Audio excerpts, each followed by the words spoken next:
हाय traders, आज का video breakout traders के लिए कि ब्रेकआउट ट्रेडिंग एनालिसिस की शुरुआत कैसे करें, है ना। हम ब्रेकआउट को सीखते हैं जब भी प्राइस एक्शन में, जब भी अपन सीखने का सोचते हैं तभी उसको सीखना कैसे शुरुआत करें, है ना। सिर्फ इतनी बात नहीं होती कि कोई भी साइडवेज दिख गया फिर उसके बाद साइडवेज में जैसे ब्रेकआउट हुआ फिर वो वैसे ट्रेड के लिए हम प्लान करें, इतना इजी नहीं होता। इसके पीछे भी बहुत सारे चक्रव्यूह है, साइंस है, कैसा उसको ट्रेड करना चाहिए। तो ये जो पैटर्न है ना, बहुत सारे लोग है ना मानते हैं प्राइस एक्शन वर्क नहीं करता, है ना। उनको शायद बहुत बुरा एक्सपीरियंस हुआ है प्राइस एक्शन में, लेकिन मेरा एक्सपीरियंस तो अच्छा है। प्राइस एक्शन में भी बहुत सारे चक्रव्यूह हैं, हमको वो चक्रव्यूह भेदना है ना। जिस टाइम पे हम वो चक्रव्यूह को तोड़ेंगे ना, उसी टाइम पे प्राइस एक्शन अपने को अच्छा लगने लगेगा। अगर वो चक्रव्यूह नहीं तोड़ पाए तो फिर वो तो बुरा ही है। ये तो हर आदमी एक एक्सक्यूज देता है, जो नहीं कर पाता है ना उसके पास एक्सक्यूज के बहुत सारे कारण होते हैं, है ना।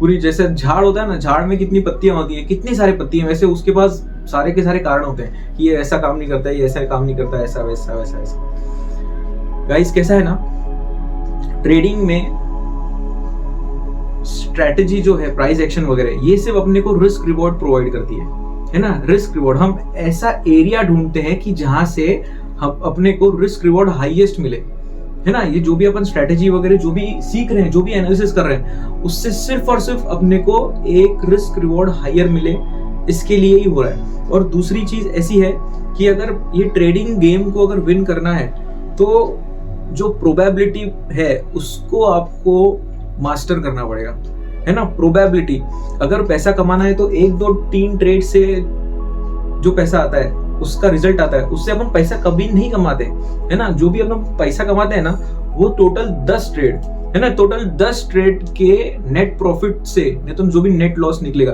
Total profit minus total loss is equal to जो भी निकलेगा वो अपनी एक्चुअल में कमाई होती है ना। 10 ट्रेड, 1 2 3 ट्रेड से अपनी कमाई कुछ नहीं होने वाली है। आपने भी देखा होगा कि कभी कभी अपने को बहुत बड़ा फायदा हो जाता है ना, बहुत बड़ा प्रॉफिट हो जाता है, लेकिन जो प्रॉफिट आया हुआ आता है वो आस्ते आस्ते करके निकल भी जाता है ना। मतलब जो भी अपन कमाते हैं अपन वो खर्च नहीं कर पाते, खुद के कोई भी बिल भर नहीं पाते, अपने सिर्फ अकाउंट में आता है और अपन ट्रेडिंग कर करके उसको गवा देते हैं। मतलब होता क्या है एक्चुअल में, अपने को लगता है कि अपन जो भी कर रहे हैं वो प्रॉफिटेबल है, लेकिन वो प्रॉफिटेबल नहीं होता, है ना, क्योंकि वो लॉन्ग रन में ग्रुप ऑफ ट्रेड्स में वो बैठता नहीं, है ना। नहीं तो फिर अपन सिस्टम की तरफ फॉलो नहीं करते। ये 2 चीज याद रखना बॉस।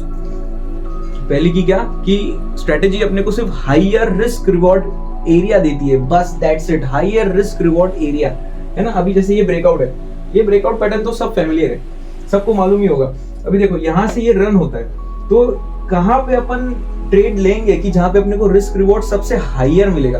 और ऐसी जगह पे ट्रेड लेना चाहिए ना कि जहां पे प्राइस वापस आए नहीं, मतलब स्टॉप लॉस के पास आए नहीं, है ना। अगर स्टॉप लॉस के पास आती है मतलब वो टूट गया, वो फेल हो गया, लेकिन मोस्टली ऐसा रहे कि वो स्टॉप लॉस के पास आए नहीं, तो उसके लिए अपने पास सिर्फ एक ही क्राइटेरिया रहता है और वो यही है।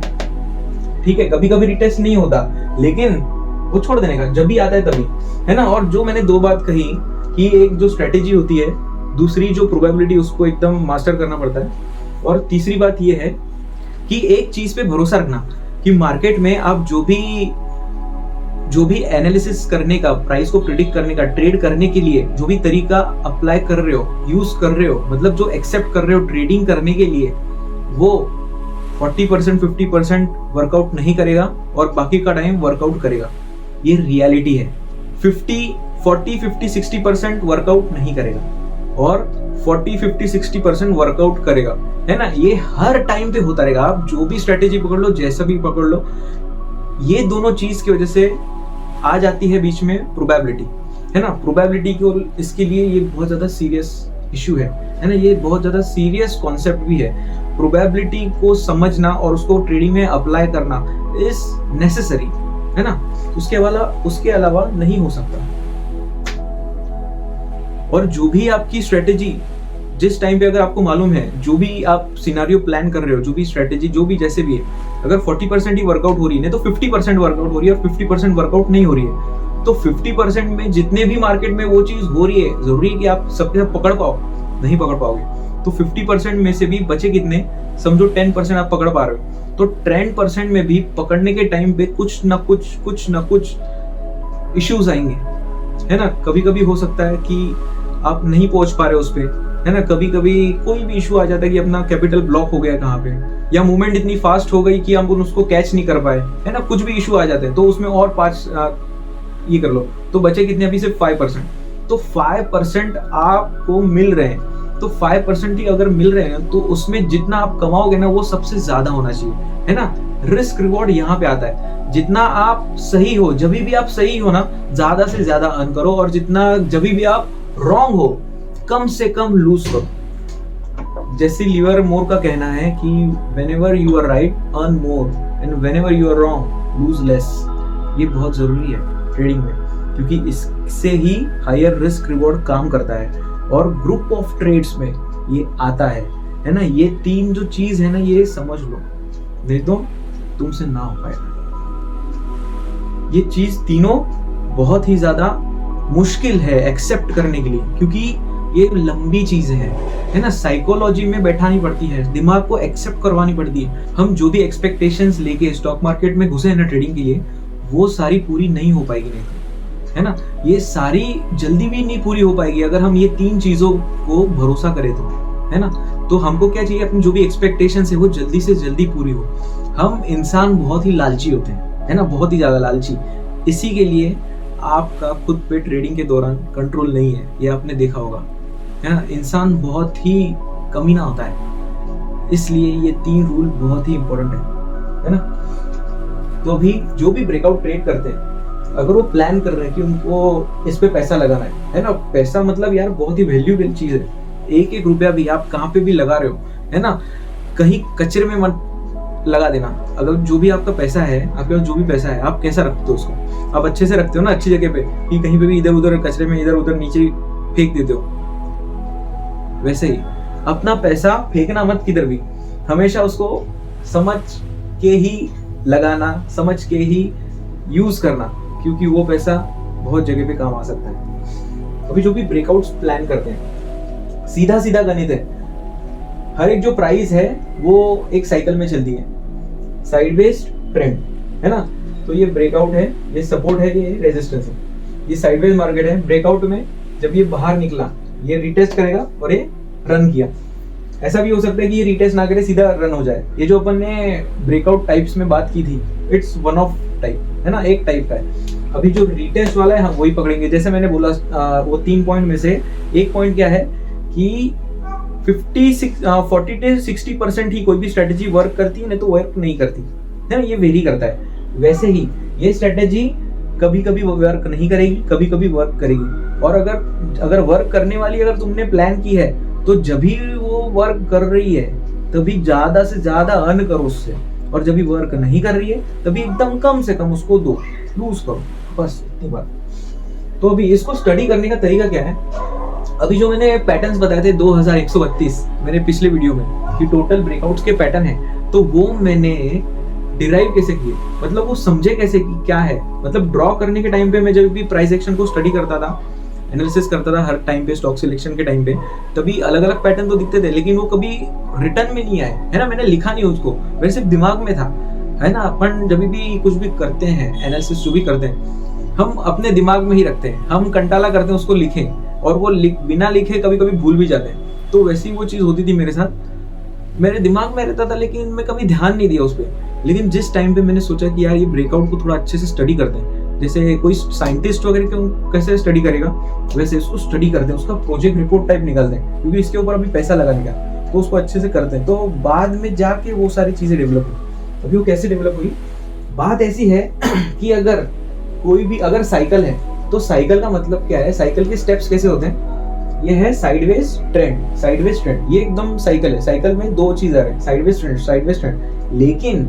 साइकिल शुरुआत होते टाइम में, जब भी ये शुरुआत होगा, मतलब फर्स्ट क्या आएगा, स्टार्टिंग ऑफ साइडवेज, है ना, स्टार्टिंग ऑफ साइडवेज, फिर उसके बाद साइडवेज, फिर एंड ऑफ साइडवेज, है ना, फिर बाद में स्टार्टिंग ऑफ ट्रेंड, फिर ट्रेंड, फिर एंड ऑफ ट्रेंड, फिर उसके बाद ट्रेंड के बाद वापस साइकिल, है ना। फिर उसके एंड ऑफ ट्रेंड के बाद वापस ये स्टार्टिंग ऑफ साइडवेज, है ना। ये जो स्टेप्स हैं ये कभी मैं बाद में इसको डिटेल में जाऊंगा, लेकिन इसको अभी समझो ऐसे कि ये जो एरिया है, अभी अपने को दो चीज मालूम थे, साइडवेज और ट्रेंड, है ना। अपने को ये सिर्फ और सिर्फ ये दो चीज मालूम थे अभी तक, तो अपन सिर्फ इस पे ही फोकस कर रहे थे, है ना। साइडवेज, उसके बाद ट्रेंड, साइडवेज ट्रेंड, यही आदमी है ना बैल होता है उधर। ये चीज है ना सबसे फालतू है ना। आदमी को ना जो सीखता है ना, आदमी जो देखता है ना, बस उसके पीछे ही लगा रहता है और उसको ना नहीं समझ में आता। बुक पढ़ता है वो, नहीं तो YouTube से देखेगा, इधर से देखेगा, नेट से देखेगा, उसको जो दिखाई दिया बस वही वो अपना रास्ता मान लेता है, वही डायरेक्शन मान लेता है। उसके अंदर क्या क्या चीज होती है, क्या क्या नहीं, वो देखता ही नहीं कभी। जैसे वो घोड़े के आगे नहीं कैसा लगा देते हैं, फिर वो घोड़े को उतना ही दिखता है। वैसे ही जो भी आप जहां से भी पढ़ते हो, जो भी नॉलेज गेन करते हो, वो आपको एक राह दे देता है ना। वो आप उस पर ही चलते रहते हो। अभी जो भी मैं बता रहा हूँ ना, मैं आपको एक राह दे रहा हूँ, लेकिन उसमें जो भी मैं बता रहा हूँ बस उस पर ही टिके मत रहना, उसको ही एनालिसिस मत करो, उसके आजू बाजू में भी देखना, थोड़ा डिटेल में जाना, है ना। खुद एक साइंटिस्ट बनना, है ना। क्योंकि अगर ये स्टॉक ट्रेडिंग में आप सक्सेस हो जाते हो तो आप एक साइंटिस्ट की लेवल पे होने तो, है ना, साइंटिस्ट की लेवल पे होने तो ऊपर भी होने तो थोड़ा नीचे भी रहोगे, लेकिन टक्कर के होगे। कोई भी ट्रेडिंग एक जॉब ऐसी है जो सबसे खतरनाक है। Day trading is the world's most difficult job, है ना। ये प्रूव्ड है। ये है साइडवेज मार्केट, ये ब्रेकआउट, रीटेस्ट और रन। मैंने पहले ए जो स्ट्रक्चर है इसको साइडवेज नाम दे दिया, तो फिर मैंने सारे के सारे साइडवेज देखे कि एक्चुअल में क्या क्या कौन से टाइप्स के।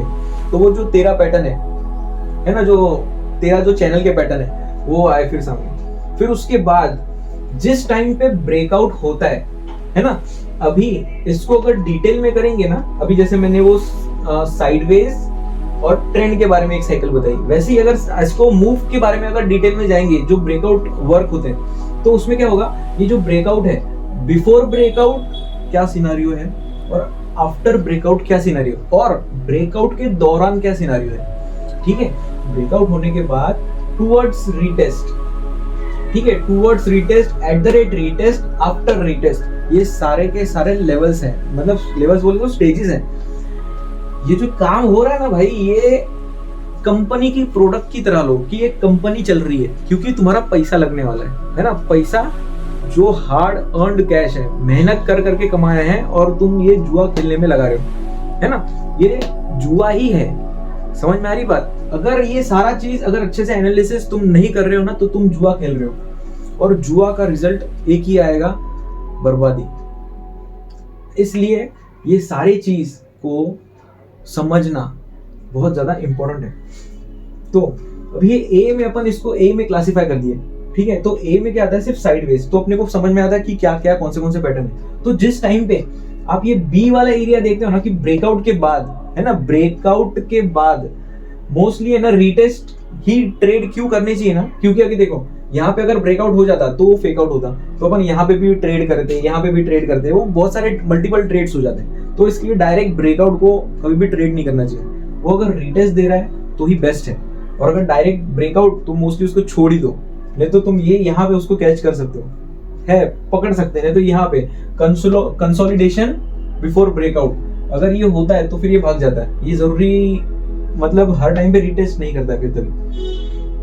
ये एक्चुअल में जो भी बता रहा हूँ ना, ये एक्सपीरियंस से बता रहा हूँ, और ये होता है ना। सिर्फ क्या है 60-40%, है ना। इसको याद रखना कि जो मैं बता रहा हूँ ना, ये वो 60 टाइम पे वर्कआउट होगा और 40 टाइम्स पे 40% नहीं वर्कआउट होगा। तो लेकिन जब भी वर्कआउट होगा हमको हथौड़ा मार देना है जोर से, ठीक है। तो अभी ब्रेकआउट अभी मैंने इस पे क्या देखा कि जिस टाइम पे जो भी रेंज से प्राइस बाहर निकल रही है, तो ये जो ब्रेकआउट है ना, ये रन, ये अलग अलग टाइप्स के है ना, बहुत अलग अलग टाइप्स के, कि जो एकदम सीधी जा रही है, नहीं तो कोई एक बार रिट्रेस करके जा रही है, कोई 2 बार रिट्रेस करके जा रही है, कोई कैसे जा रही है। मतलब ये अलग अलग टाइप्स के हैं, है ना। अलग अलग टाइम फ्रेम में उसके अलग अलग चैनल्स बनते हैं, समझ में आ रही बात। और ये जो रीटेस्ट का जो एरिया है वो अलग टाइप का है ना। हर किसी के रीटेस्ट भी अलग अलग पैटर्न से होते हैं, है ना। इसको आप जब भी देखोगे, यहाँ पे टीसीटी भी बनता है, अगर ये पैटर्न्स में है तो वहां पे टीसीटी भी बनता है। तो उससे अपने को समझ में आता है कि रीटेस्ट खत्म कभी हो रहा है। और रीटेस्ट के भी ना बहुत सारे प्रकार है ना। आप इसको स्टडी करो, है ना। और स्टडी कैसे करने का है ना, इसको आपको क्या करना है ना, कोई भी 10 पैटर्न आप हिस्ट्री में से कोई भी 10 ब्रेकआउट पैटर्न, जरूरी नहीं कि हॉरिजॉन्टली रहे, जैसे भी मिलते हैं आप उसको लो, 10 के 10 का डेली टाइम फ्रेम में, वीकली टाइम फ्रेम में उसका एक प्रिंट आउट निकालो। ठीक है, प्रिंट आउट निकालने के बाद पहले डेली टाइम फ्रेम में भी प्रिंट आउट निकालो, पैटर्न बना के, मंथली में भी निकालो, वीकली में भी निकालो, और उसके बाद जो ब्रेकआउट का एरिया है ना, उसका एक प्रिंट आउट लो, फिर रिटेस्ट का एरिया का प्रिंट आउट, फिर जो रन वाला एरिया है उसका एक प्रिंट आउट। ठीक है, और बाकायदा ये जो बड़े बड़े जो आपका फ्लोर रहेगा, उस फ्लोर पे वो प्रिंट आउट सारे रखना। ये देखो कौन सा आएगा, सबसे पहला ये ब्रेकआउट का एक प्रिंट आउट, ये जो ब्रेकआउट होता है ना, ब्रेकआउट से पहले का एक प्रिंट आउट, दूसरा ब्रेकआउट का जो पहला मूव है दूसरा, रीटेस्ट का तीसरा, फिर रन का चौथा, और ये जो पूरा पैटर्न है ये डेली टाइम फ्रेम में वो 5वां, वीकली में 6वां और मंथली में 7वां। ये 7 प्रिंट आउट निकालना भाई। अगर तुम सच्ची में अगर ट्रेडर बनना चाहते हो, तुमने बहुत सारे पैसे गवाए होंगे और एक एक ट्रेड का लॉस हजारों हो सकता है ना, तो ये थोड़ा सा मेहनत करने के लिए ना ज्यादा टाइम नहीं जाएगा, तुम्हारा 1 घंटा जाएगा और कुछ पैसे जाएंगे। 7 प्रिंट आउट एक स्टॉक के, एक पैटर्न के निकालना, और ऐसे ही 10 स्टॉक रखना, और ये 10-10 पेपर रखना, मतलब 7 ऐसे रहेंगे और नीचे 10, और जिस टाइम पे सबके सब एट ए टाइम देखोगे ना, घंटी बजेगी, है ना। ये एकदम सीधा कॉन्सेप्ट है। अभी जो भी ब्रेकआउट कर रहा है, जिस ब्रेकआउट करने के बाद ऐसे बहुत ही कम होता है कि यहाँ से प्राइस निकलती है और सीधा का सीधा ऐसे फाड़ के निकल जाती है, मतलब ना रुकती है पहले और ना बाद में रुकती है, ना पहले कंसोलिडेट करती है और ना बाद में रिटेस्ट करती है, ऐसे बहुत कम होता है। तो ये जो एरिया है ना, जिस टाइम पे लगती है उसके बाद ये ब्रेकआउट करता है, तो ये भी एरिया है ना बहुत ही ज्यादा इंपॉर्टेंट है। देखना यहाँ पे क्या पैटर्न बन रहा है ना, यहाँ पे क्या पैटर्न बन रहा है, और यहाँ से मोस्टली एक ट्रेंड लाइन भी जाएगी, ऐसे जाएगी नहीं तो ऐसे जाएगी, कैसे भी जाएगी वो बात की बात है। लेकिन ब्रेकआउट को जिस टाइम पे आप सीखना चाहते हो कि अपने को इससे पैसा कमाने का है ना, प्राइस अगर ऊपर भी जाए या नीचे भी जाए वो डायरेक्ट नहीं जाएगी, उसको हिल के जाने का। अगर अपन बोलेंगे कि 10 कोई भी पैटर्न है नीचे से ऊपर जा रही है, तो एक समझो ऐसे सीधा जा रही है, दूसरी थोड़ा ऐसा चैनल में जा रही है, कोई साइडवेज पहले बनाया फिर बाद में सीधा जाके ऊपर साइडवेज बनाया, कोई बीच में साइडवेज बनाया, ऐसे टाइप के 10 कोई भी जा रहे हैं। तो अपन एक फैक्ट है, अपन उसमें से 1, 2, 3 ही पकड़ पाएंगे, है ना, ये फैक्ट है। 1, 2 या 3 अपन सबके सब नहीं पकड़ सकते, है ना, ये एक बात गांठ मार के दिमाग में बिठा लो। तो लेकिन जो भी पकड़ रहे अपन उस पे अपने को ज्यादा से ज्यादा अर्न करना है, और जो नहीं पकड़ पा रहे, जो फेल जा रहा है, उसमें कम से कम लूज करना है। बस ये कॉन्सेप्ट याद रखो। और जो भी एनालाइज कर रहे हो ब्रेकआउट, उसको ऐसे नजरिए से देखो, है ना। ये जो मैं बोल रहा हूँ प्रिंट आउट्स मारने का, ये टोटल 70 प्रिंट आउट होते हैं, है ना। उसमें और ये एरिया का भी ऐड कर लो, चाहिए तो सिर्फ साइडवेज का भी एक ऐड कर लो, है ना। टोटल 9 हो गए, ये टोटल फिर 90 प्रिंट हो गए। मारो प्रिंट। अगर तुम सच्ची में ट्रेडर बनना चाहते हो ना, मारो। जिस टाइम पे भी अगर ब्रेकआउट्स ट्रेड करके परेशान हो गए, कुछ भी हो गए, तो भाई प्रिंट मारो, है ना। अगर एक बाप की भी औलाद हो ना, तो प्रिंट मारना। क्यों? क्योंकि तुमने खुद ने ही अपना ये मायाजाल बुना है, और तुम खुद ही वो जो खुद ही बुना है ना, तुम खुद ही उसमें उलझे हो, और तुमने खुद को उलझाया है उसमें। ये बात भाई याद रखो। तो इसको तोड़ना बहुत ज्यादा जरूरी है। प्रिंट आउट्स मारने के बाद बहुत सारी चीजें खुलेंगी। जिस टाइम पे तुम देखोगे कि ये ऐसी मूव है, शायद कुछ ऐसा हो सकता है कि अलग अलग पैटर्न हो, है ना। 10 के 10 अभी 100% सिमिलर तो नहीं होंगे। ऐसा हो सकता है कि ये एरिया में जो पूरा एरिया है, इसमें तुमको एक कॉमन चीज मिल जाए, है ना। जो हम क्या करते हैं ना, चार्ट्स में हम एक चार्ट को ओपन करते हैं, हम फिर बाद में दूसरे को ओपन करते हैं, तीसरे को ओपन करते हैं। मेमोरी इतनी शार्प नहीं होती कि पिछला बहुत सारा डेटा याद रख सके, है ना। और वैरायटी इतनी सारी है ना इसमें कि मतलब इतना सारा पैटर्न है ना, अभी मार्केट रैंडम है, तो अगर बोलने जाए कि क्रोर्स ऑफ पैटर्न है तो बोल सकते हैं हाँ हो सकता है, क्रोर्स ऑफ पैटर्न से भी ज्यादा है। तो इसके लिए रैंडमनेस इतना है ना, अपने को बात ना पकड़ में नहीं आती। इस चीज को समझने के लिए ये प्रिंट आउट्स मारो, और प्रिंट आउट्स जब भी देखोगे ना तभी सच्ची में अच्छी फीलिंग आएगी, बहुत अच्छी फीलिंग आएगी।